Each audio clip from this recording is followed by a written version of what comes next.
the show. Yeah, man. Hold on for a minute. Let me get right for a minute, man.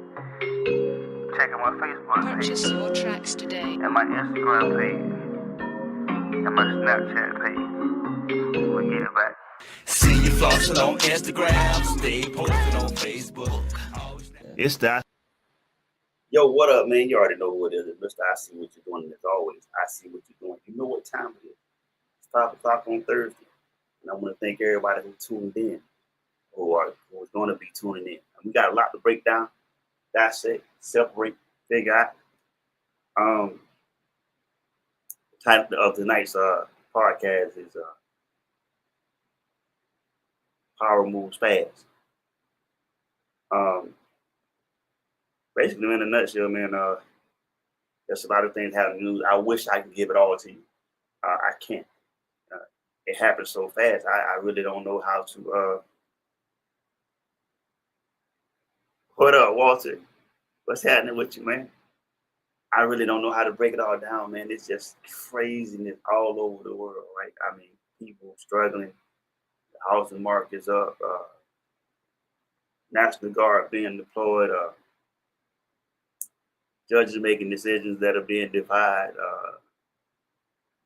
Republicans wanting to be Democrats now. Election was going on. Threats were being made about the elections. I'm going to cover some of that tonight, but I just wanted to take the time to let you know this right here. And it has nothing to do with anybody, but this is my disclaimer for the rest of this year until next year. When I get on here and I give you this information, everything that I do here is fact check. I do the research and I'll give you the video clips and everything to go back and check. Okay?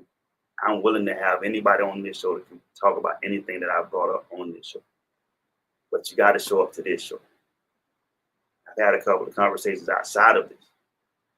And a lot of people want to talk to me and debate with me about the information that I'm giving them. If you know me from the last show, I was a little bit rough and a little bit, I would say, forward with my information. A lot. I'm still passionate about it, but I was definitely a lot more passionate about it then. I've learned to be reserved right now. I give you the information, and the truth does not have to be validated.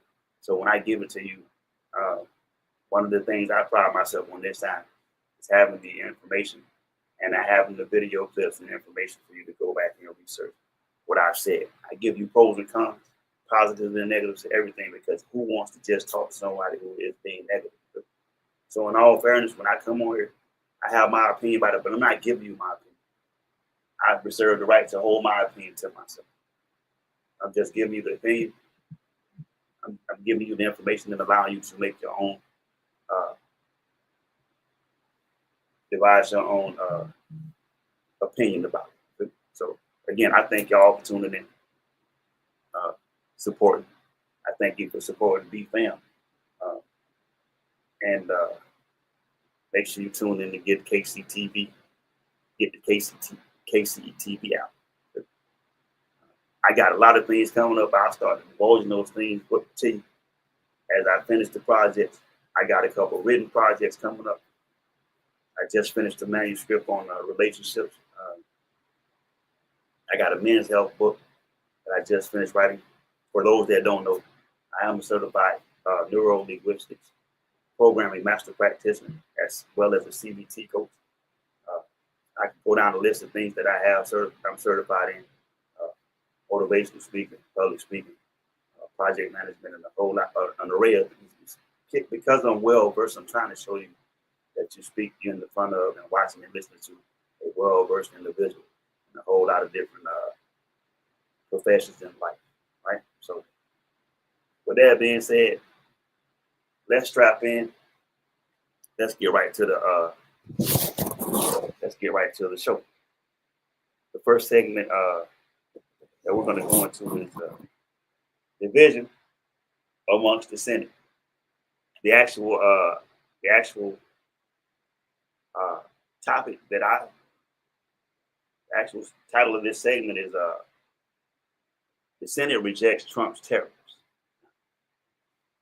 And a vote of 51 to 47 to end terror emergency in the Washington Post.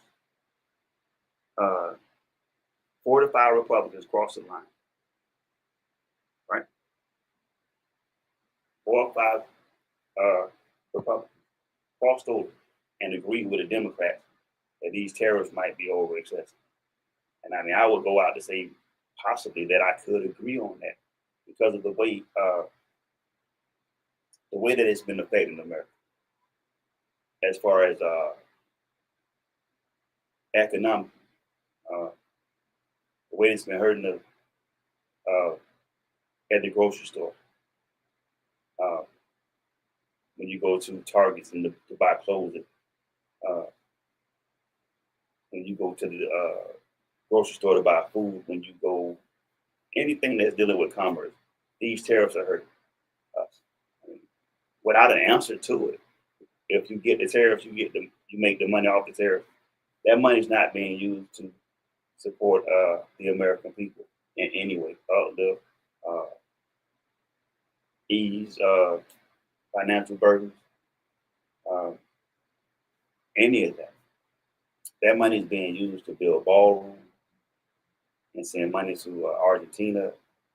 And as I went over one time on BFAM News tonight at 11 o'clock, make sure you tune in to allow other countries to build military bases in this particular country, which have been frowned upon for a number of years. We've never had another country actively have a military base right here in the United States. We've never had.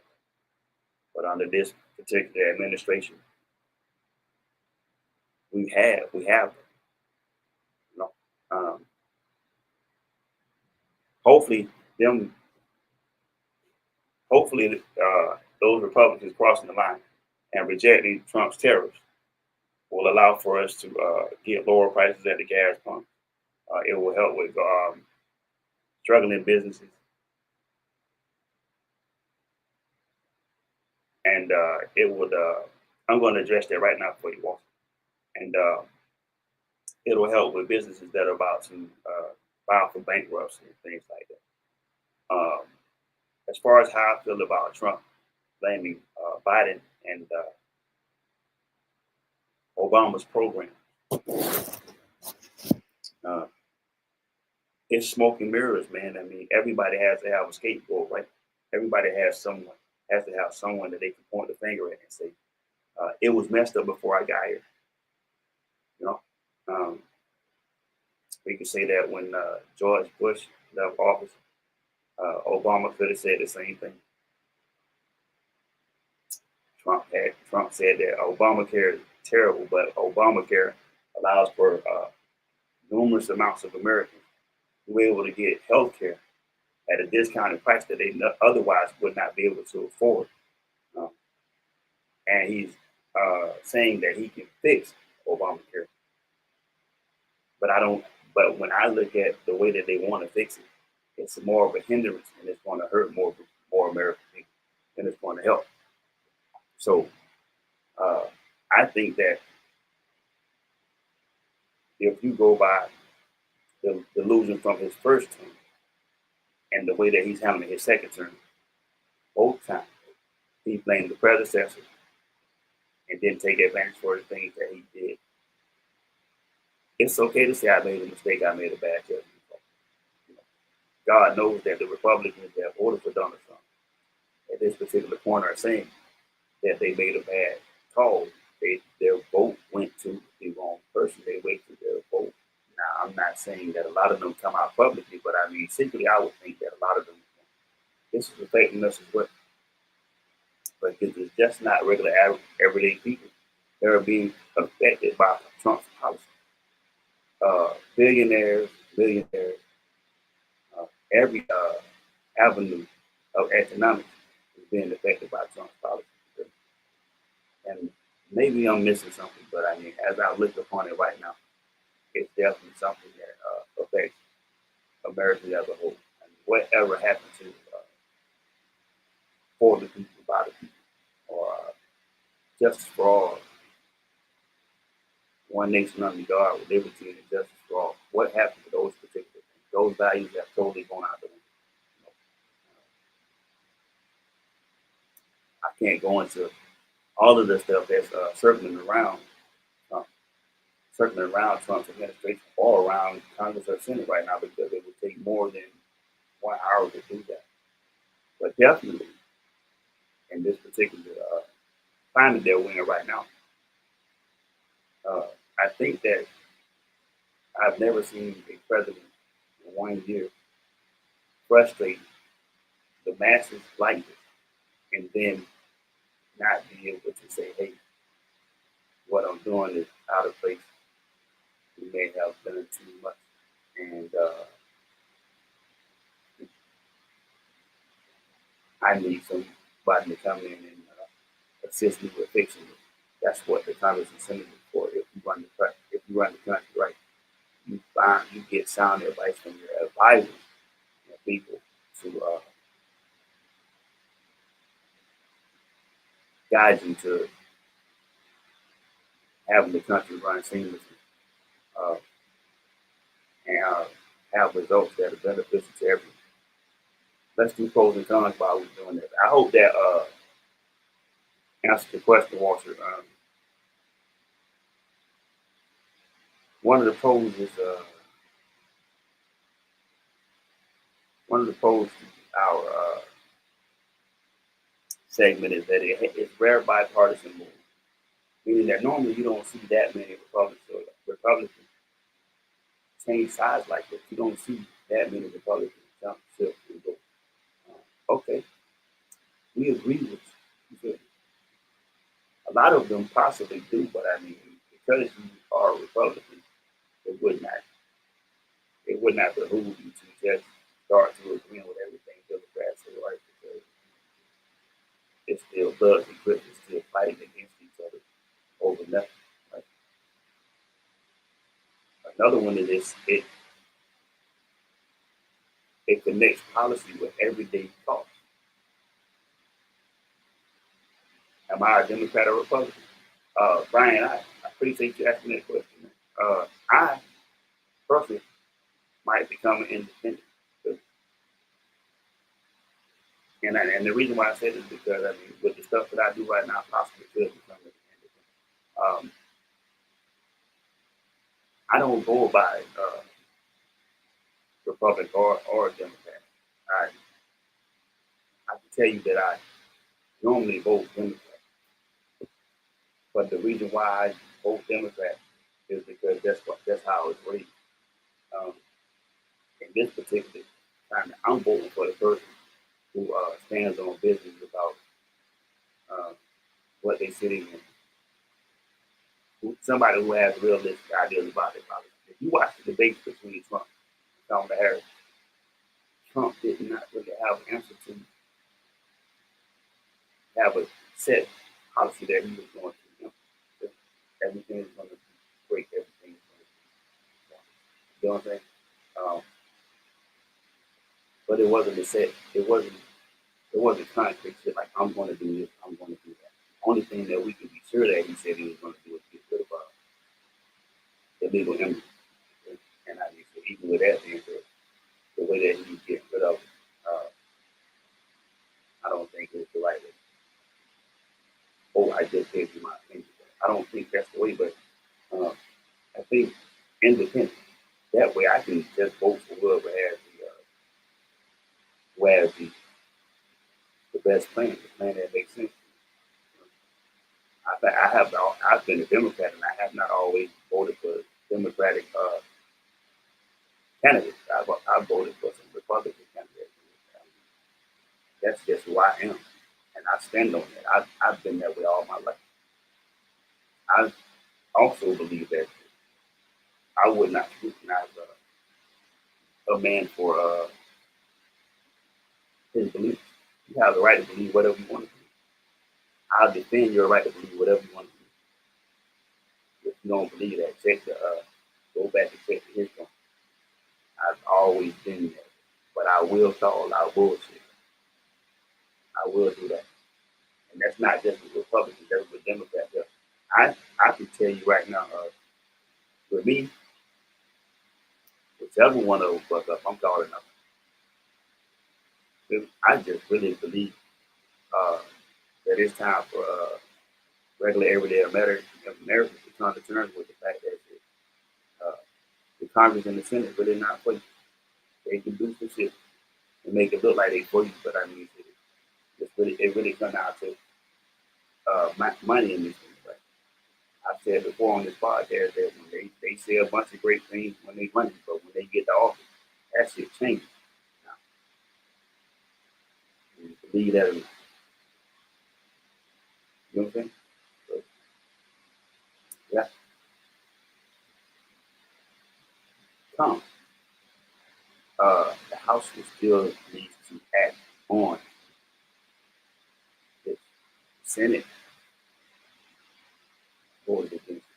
The House still needs to vote against Trump's tariff. And the second time on that is a lot of the policies that are out now are packed with so much legal jargon that if you went to read one of those policies, you probably won't understand what it means or what's being said in the policy. Right? That's by design. That's not because you're not astute enough or you're not intelligent enough to read it. It's just like if you're not a lawyer, if you have not been in politics or studied legalese for an extended amount of time, it doesn't make a difference anyway. You never want to get it. And you can go reference that at CNN https://YouTube/Senate vote 25. You'll be able to verify whether the information I just gave you. Let's go on to another one that I find to be real interesting. And I'll give you guys the story. And I'll tell you exactly what it is. So in the wake of SNAP benefits being delayed, I would say, I'm as I go into it, I can correct what I'm saying right now. But because SNAP benefits were delayed, a lot of people were affected. Not just Democratic families, Republican families is what I mean. Saying it goes viral, MAGA mom, it goes through money. In that particular story,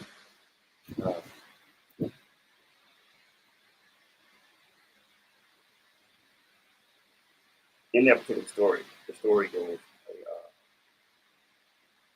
a MAGA mom is struggling because she's not getting enough SNAP benefits. And she asked her family for help, and the family kind of like, son, you feel me?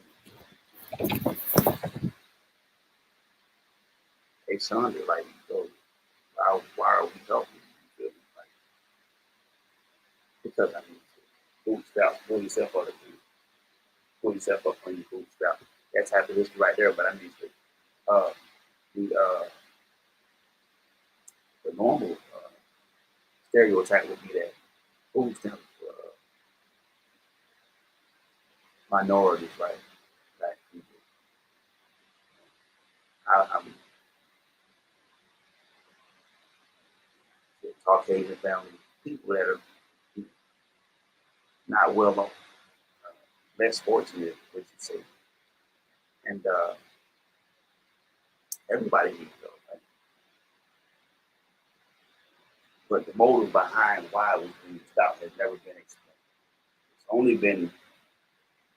They've only stopped it because it's a lot of money that goes in SNAP resources. 42 million people are affected by that right now. It could be a hindrance to some because I mean, if I'm getting this and I'm getting all these benefits, then I don't really have to do a whole lot, go get a job and things like that. And then again, some people who are disabled, elderly people who can't work, depend on those particular benefits, they don't get them.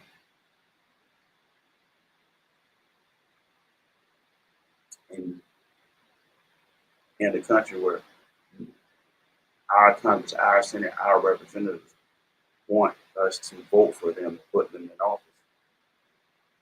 It's kind of a slap in the face when you take the stance to not look out for the American people, right? I mean, they know what's happening. They know the statistics behind SNAP benefits. I mean, I can give you statistics behind SNAP benefits, and you'll probably be like, "Yo, I'm being biased," but let me just do that because I mean, you said do the research. The truth again doesn't have to be validated. Out of 100% of people who get SNAP benefits, 64% of them are of a Caucasian ethnic, a Caucasian ethnic background. What I say. I'm not gloating about this like that because I mean, yeah, let me keep it above this.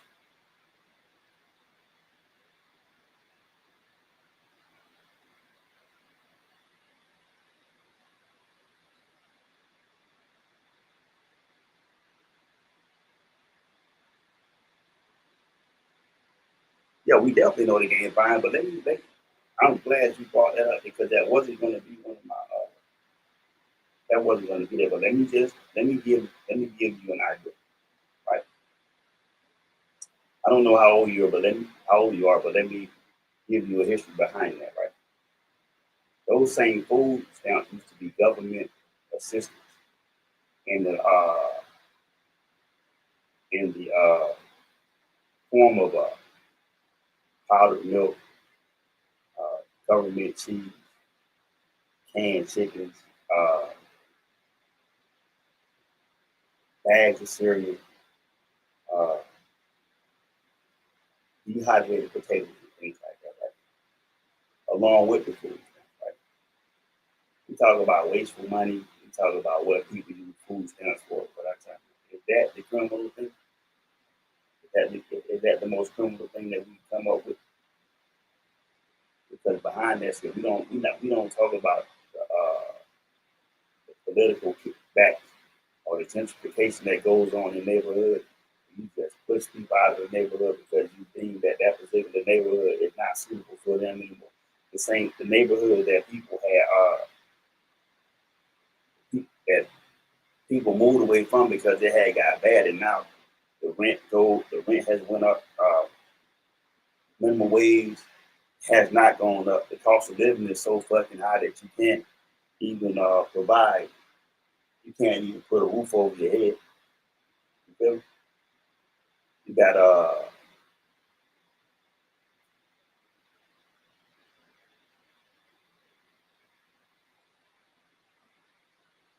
absolutely they want food, bro. I mean, even when you 47, I get you.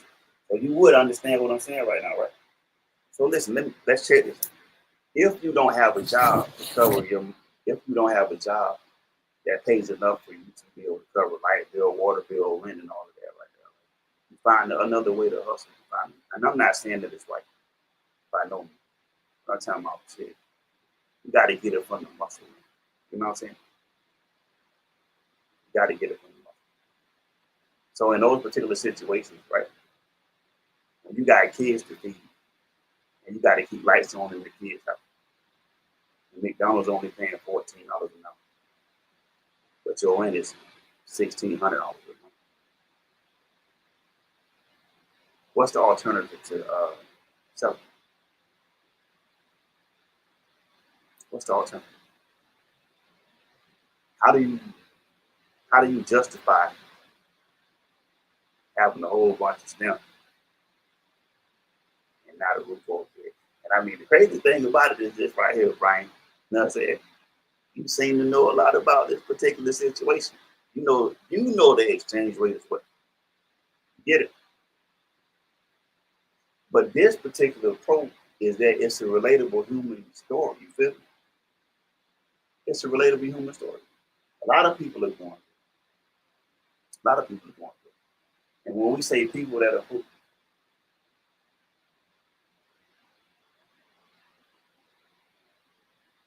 yes, sir.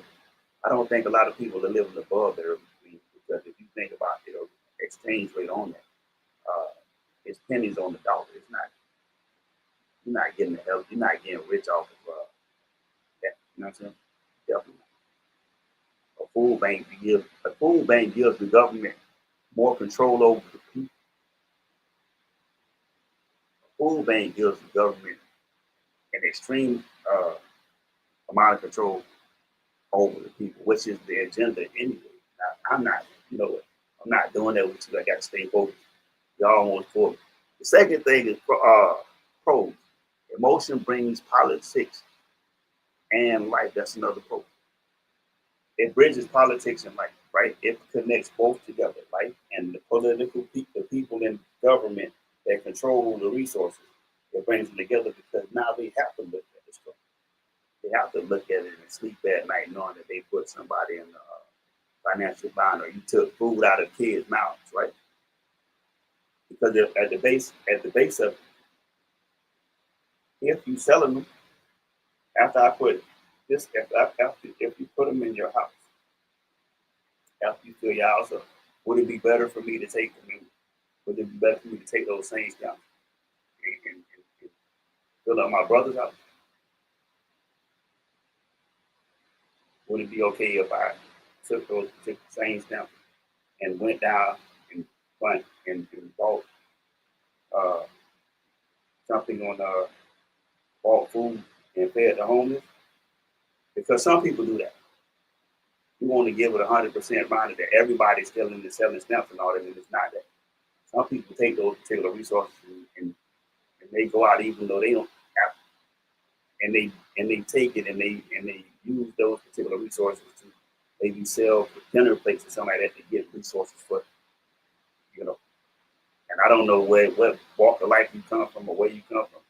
I mean, you're not speaking for everybody in America because just as you said that, could you verify if you would, what demographic of people that are you talking about that sell their stamps on the exchange rate? Are you talking about all races or are you breaking it down to a certain race? Right? But nevertheless, a con to that is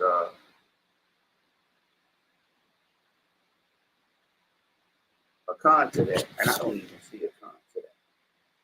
And I mean, I'm really looking at the cons to that. Right.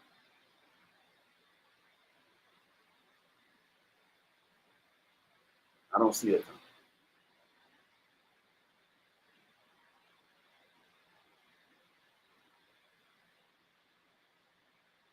Big dog. That's wow, B. So you get listen. Okay, Brian, let me clarify something for you, bro. I don't want to offend you by no means, right? But I'm just gonna keep it real.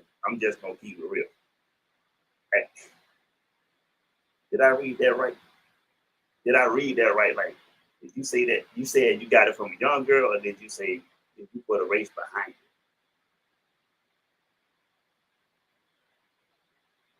Either way, bro, let me explain something to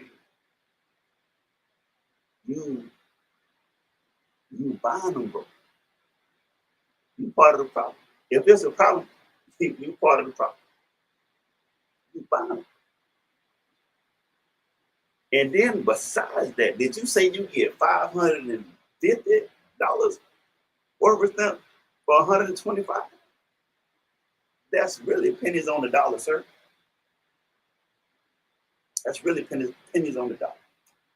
You got $550 of some stamp from someone, and you gave them $125. And maybe if I read that right, then I'm telling like, jeez, you part of the problem, bro. And I ain't saying that because you black or anybody.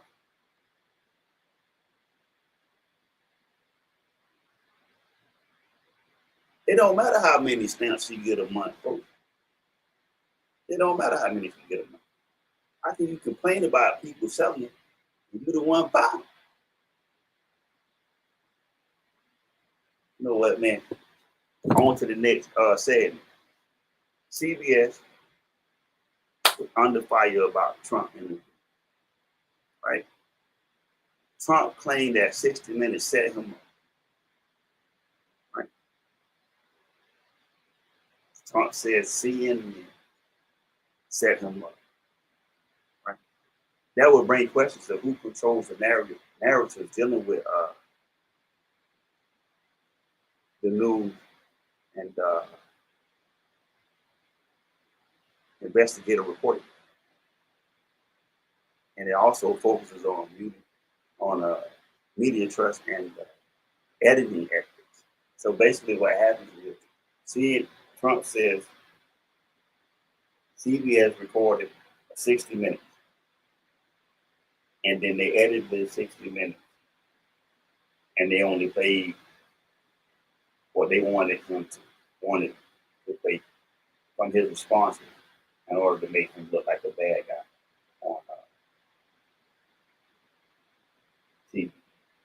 on CBS. My thing is this right here. I'm trying to figure out because I watched it. Isn't 60 Minutes live? Because the 60 Minutes is live. I watched the live version. I didn't see what they set him up. I heard what he said. And again, he has every right to give out his opinion about what he did.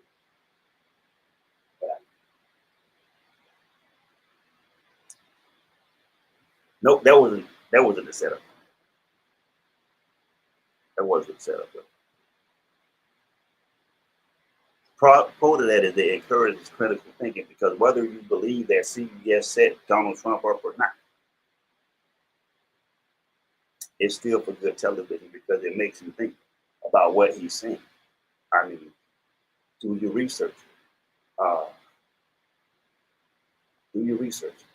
Go back and check the narrative. Go back and look at the actual interview, and then go back and see the way he's saying it's true, right? Go back and see if what he's saying makes sense. Go back and see if you agree with what he said. Go back and check. It's balanced for all audiences as well. That's another pro to that because it gives balance to media outlets who produce these stories and do these interviews. You get to find out who's telling the truth and who's not. Definitely go back and research it, right? A con to that is avoid fueling fake news narratives, right? That's why I say everything I get here, everything I give you guys here is fact check. I got a team of good people that go out and fact check this information. So I come here and I get it to you, man. It's all being verified. It's all being checked. Right? And it also, in the content of this, it clarifies editing and versus deception. Right? What that means is that I can tell you a story.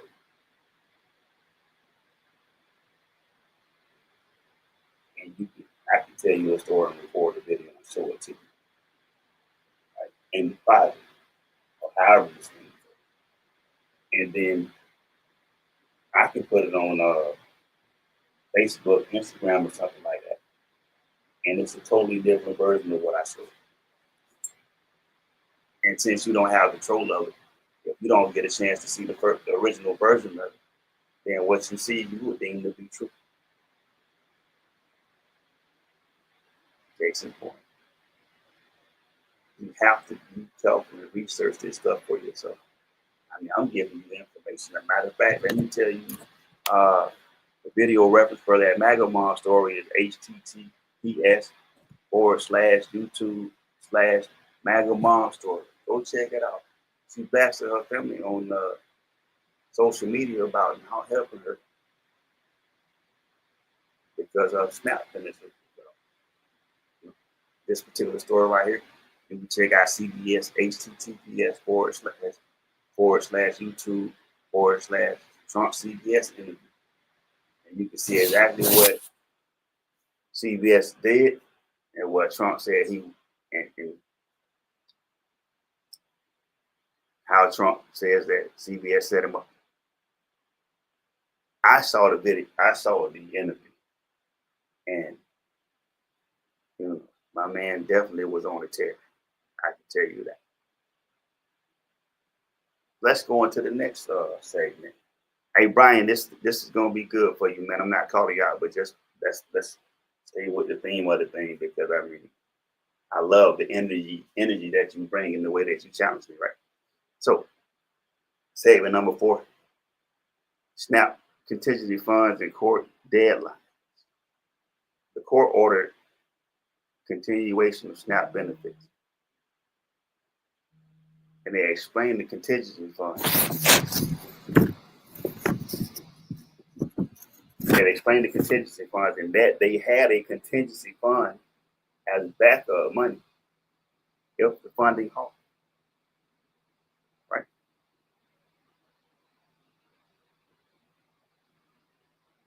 So basically, what happens is, right, the United States government set aside money in case the shutdown happens for SNAP benefits. And those funds were never activated. So a U.S. judge, a couple of U.S. judges, ordered that those funds be used for SNAP benefit, or that Trump and the Trump administration explained why those funds could not be or would not be. Right? Hold on, Brian. Don't hurry just yet. I ain't done.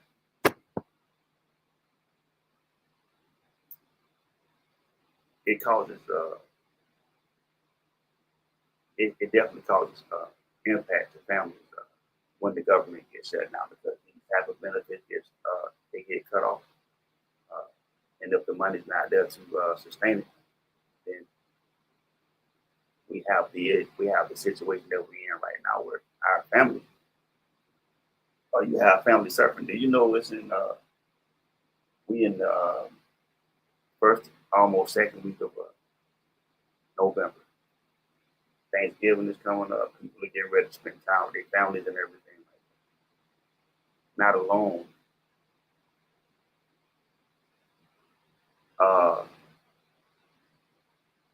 People have depleted the resources they had.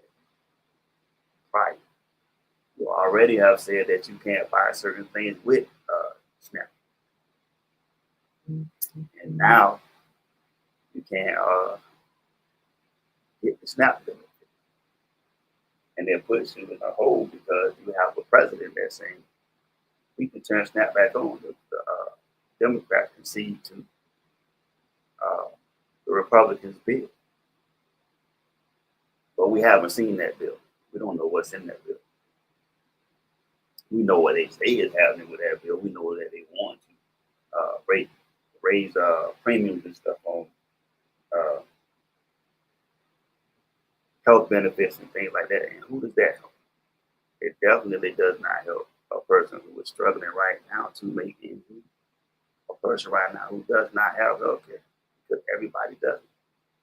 Elderly people who use Obamacare or the Affordable Care Act to supplement their health care. And if that's the thing that we split hairs over, medical benefits, then shit, we all might be doomed at this particular point. Right? Now, approach to that, it teaches listeners and voters and elderly people. It teaches all of us how policies affect us. That's why it's necessary for you to get out and go vote on some of this stuff. When you hear certain Democrats or Republicans saying how their ideas about how the government is run and how effective they can be, if you vote for them, they can go make changes. You have to have a realistic viewpoint about it. You have to be able to look at it and say, hey, how is that going to benefit my family? Back to the subject of Brian and why I'm probably going to go into it.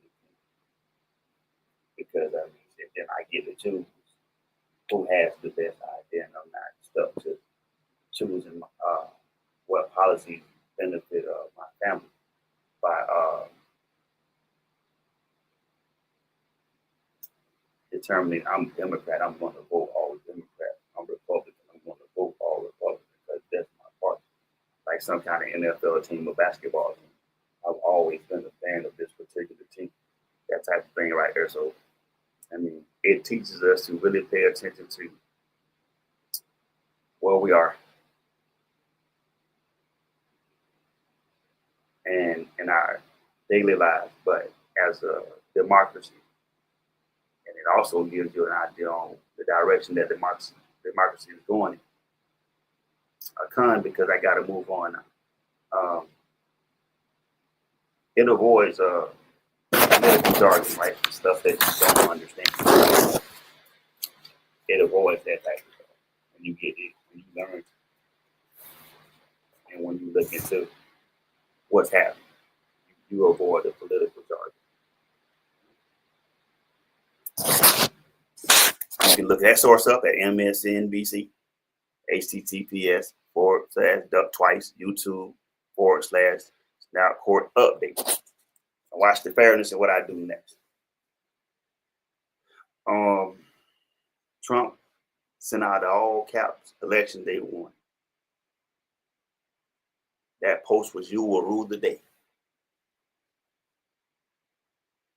Right? It creates fear and urgency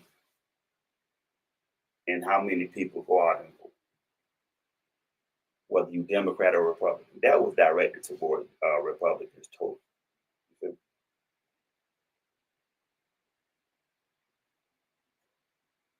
And it affects our democratic process and the right to vote. Because then it takes away your choice on who you're going to vote for, and then you don't feel like you have a choice anymore. You feel like you're being directed and forced to vote for. You're being instructed to vote for a particular person, not because they have the best policies, as I said, not because they have a plan in place or they have a vision on what they're going to do when they get into office. It's simply because I'm a Democrat or I'm a Republican. Simple as that. And you will rule today is definitely a threat. You know, the pro in that it does spark discussion on the tone in politics, and it should. You should be able to talk about what's going on with voting rights, and you should be able to talk about how this would affect you. Your political party can press you to vote for the candidate that they deem to be the best candidate, when they just may not be the best candidate. Republican, Democrat, or whatever. They may not be the best candidate. See, we should probably listen to what some of these people that's running independent have to say, instead of thinking that Democratic and Republicans are the two greatest parties in this country, and they could be. That's opinion. But we should listen to all of the candidates and hear who has the best plan. You know, he said, it's basically rhetoric versus responsibility, right? As an elected official, we forgot to remind our elected officials that they work for us. We don't work for them. You work for me. You're supposed to be looking out for my best interest. You're supposed to be looking out for the best interest of the people. I don't know where in the world that changed. But when you elect an official, you elect a state representative, president, or whatever, that are supposed to make decisions beneficial for the American people, not under their own agenda. And those particular politicians have a responsibility to do what they swore and uphold a constitution that is at this particular point. There's an attempt to dismantle the Constitution and rewrite it. and have yet to see people stand up and say that's not going to happen. It's cool to go no kings days and all of that shit. That really don't mean nothing. If you want to affect change in this particular country, it's always the same thing. And I know that a lot of people say my vote won't count and all of that shit right there. But I mean, if you don't go vote, you don't know whether it counts or not. But we definitely tend to want to debate about politics after the voting is done, after we don't feel like something is going our way or shit is negative against us. So I won't have those type of conversations with people. The very first thing I ask is, did you vote? Not who you voted for, because that doesn't matter. Not what party you are in, that doesn't matter. Did you vote? Did you make an attempt to let your voice be heard, to make a change? In that particular situation, man, I say this all the time. Those House votes, Senate votes, mayors, city officials, those type of votes are the ones that are more important. And those happen every 2 years. That's not every 4 years with the president. Those happen every 2 years. And every 2 years, you should be up going out to vote for your local government and for your state officials and for the national congressmen and senators and all of that. You should be up voting. It should be added. And the reason why the reason why voting rights are being tampered with now is because nobody cares. Nobody's fighting to continue to keep that. I got better things to do. I got other things to do. I'm too busy to be concerned about that. It's not going to help anyway. They just going to do whatever they want to do.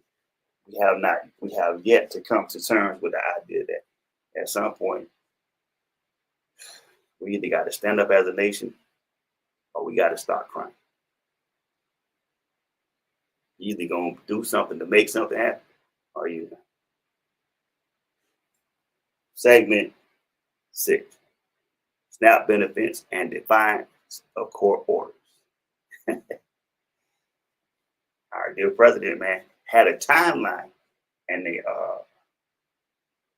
had a time frame in which to address whether SNAP benefits were going to go out or whether they were not going to go out. I've heard a couple of articles where it says my man was like, no, he's not going to do it. It's crazy as hell to have 35 F's on your report card, felonies, and decide not to. But I mean, hey, to each his own. I don't know. I think that everything ran fine. We just find a way to affect people. And I mean, even up until this particular point, the prior administrations, even his prior administration, when the government was getting ready to shut down, they came up with a solution to it. In this particular case, it has not been a solution yet. Yeah, I mean, I don't even think half of Congress show up to work on a daily basis. So you should probably meet them at the golf course and tell them how you feel, right? I'm not telling you to go out and be bothering them like that. I'm just saying there's got to be a way for you to go out and address your congressman or your senator and let them know that this shit is total bullshit, you feel me? And I'm speaking on behalf of 42 million people, who, whether you agree that they should have SNAP benefits or not, if it was going to be a topic on a time limit or how long they should be on SNAP benefits, that would have been a better conversation to have than to take food out of elderly people's mouths and out of the mouth of babies, you feel me? People who don't deserve it. Then if you want to apply that pressure to able-bodied Americans that can get up and go out and look for a job and all that stuff, fine. But kids are innocent and elderly people have earned the right to be able to retire and sit down in the aisle and do nothing. Bottom line, I'm not going to debate with you on that. That's just how that goes. So, I mean, whatever the case may be, that's just what that looks like. And from my point of view, you know, it's hard enough coming from a background where you got to struggle, and then the government adds more pressure on you.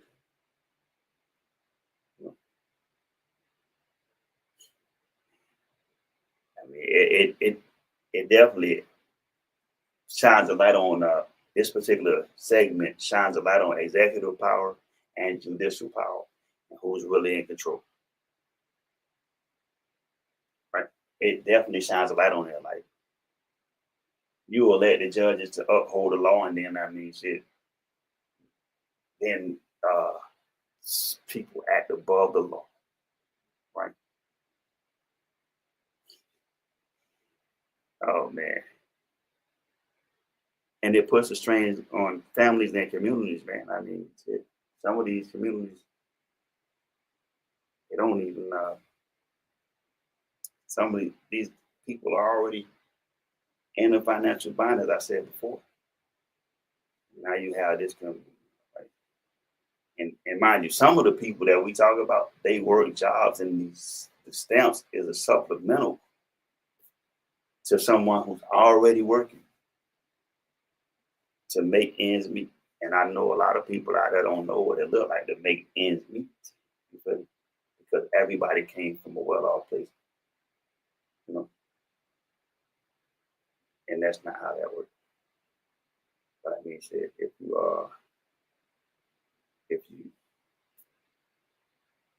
you take advantage of, it's like taking advantage of something. It's like catching a booster coming out of the store, stealing and buying the product. Who's wrong in that? One person or both people still dealing in stolen property, right? It shows a clear state between policy and people. What's most important? What's more important? Pushing the political agenda and upholding these policies, or the people that make this country move, right? It outlines moral and legal dimensions. You have put the law above morality. One nation under God. They don't even put that in there anymore. I mean, you barely see the Pledge of Allegiance in schools anymore, right? But legalese over moral compasses, right? Because as I said last week, most of these people that we vote for, we believe are going to go into these offices and act morally and sound, right? And then they begin to tell you that good is evil and evil is good. And I'm not doing nothing wrong with it. I mean, like I said, the government kickbacks from these companies to the government for letting certain policies slide through and all that. That's what we're looking at when we dealing with defiance of court orders and things like that. There has to be an agenda behind it.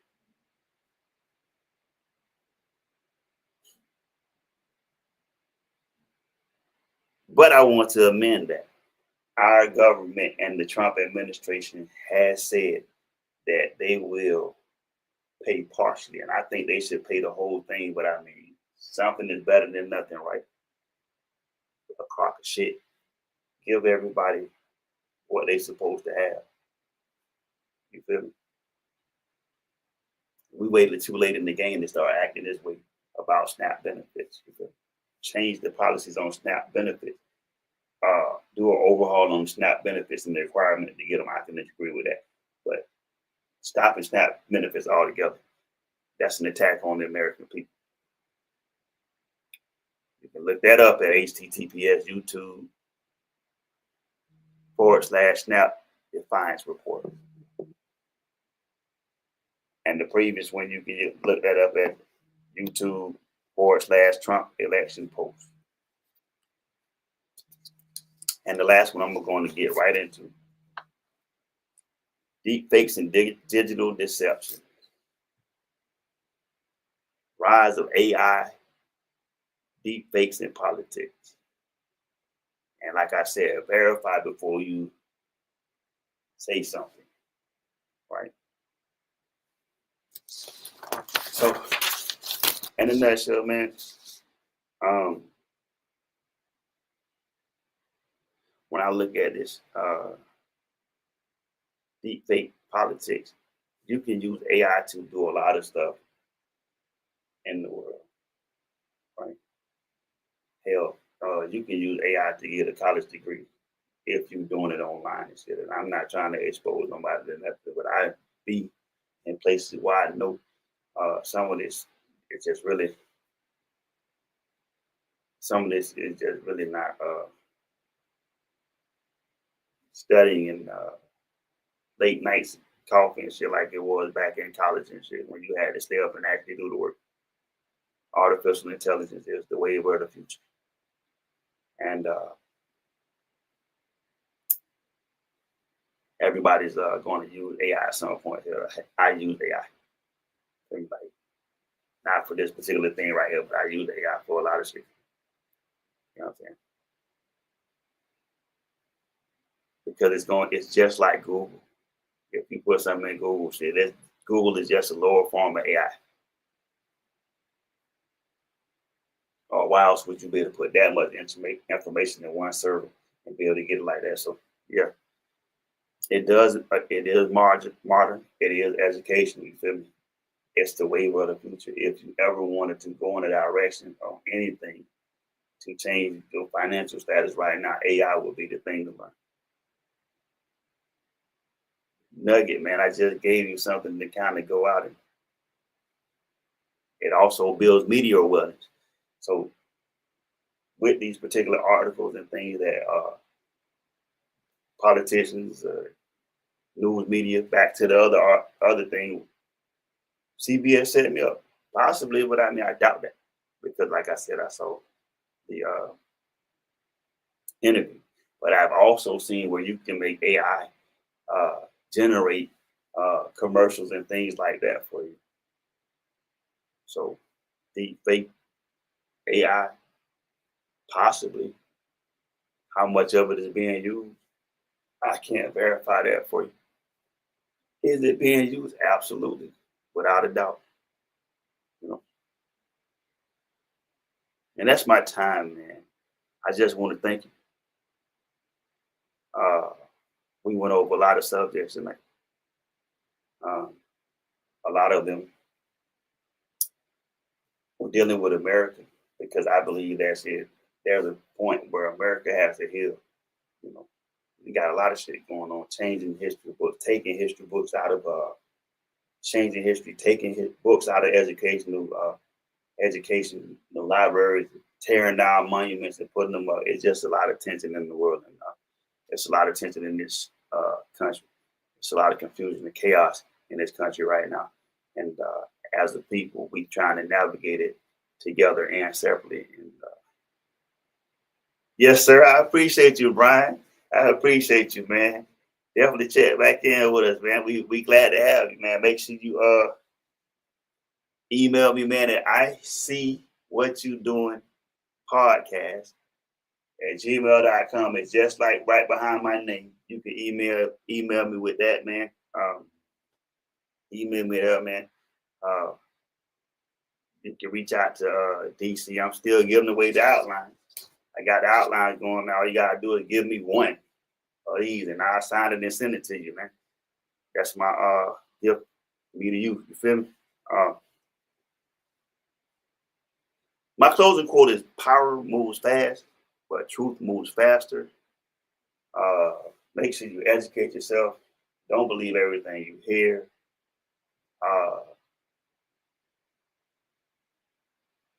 My other quote is: "Purpose is power,